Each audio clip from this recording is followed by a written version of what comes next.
So what we're going to do today is take you through the process of, first of all, looking at the fibre that you've got in order to spin a single.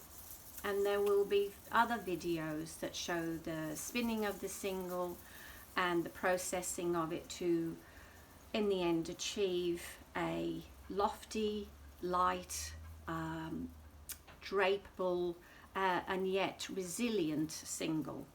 So I've got some fibre here, and I just want to show you why I've chosen it and also what I will do with it.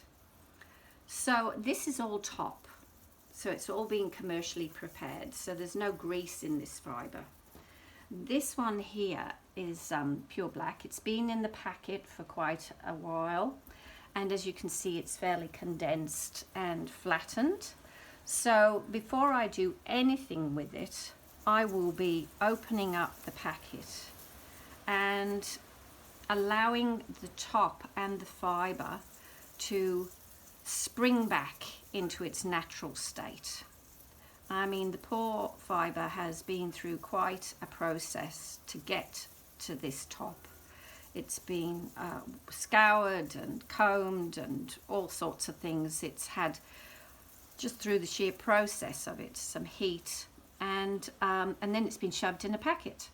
So you can see now, even just by opening it up, that the air's getting into it, that to a certain extent the crimp is activating again. Although because of the process, the crimp will be what I call pressed a little bit.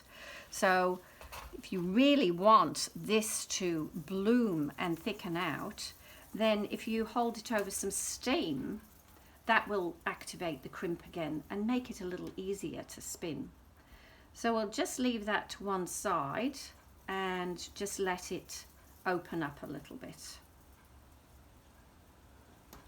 Now this one is a wool top once again, but a lot coarser in micron, and that's, unfortunately, you can't feel it, but you can sort of tell that it's a lot coarser.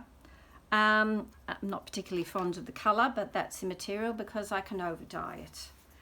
But it has been well prepared, and I like the staple length.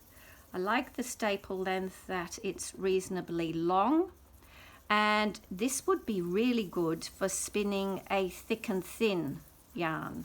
Because of the staple length, I'd get a nice thick section before I spin a thin section.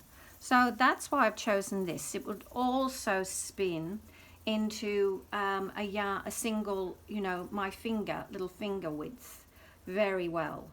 And the robust nature of the top, the coarser micron or the thicker micron of the wool will mean that it will wear well. So make a great throw rug or something like that. We'll talk about this one because this is hand dyed.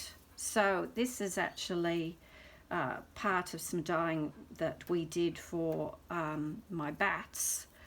And as we were taking it off the clothes horse, I said, I'm going to have that, because I just love the muted colours. I love how the dye has grabbed in certain areas.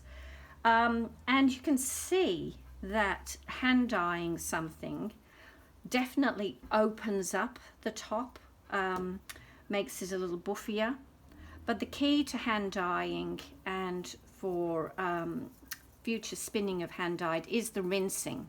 Obviously the setting of the colour, but the rinsing, because if you get some hand dyed top that hasn't been rinsed well, it is very gluey to draft and spin. So you can see here that it will sort of, because it's just been spun and just thrown over a clothes horse to dry without any weighting or anything, that it has got some undulation. But when you see the spring that's come back into it because it's been activated and been in the water and the dye. Okay, I think we'll stop.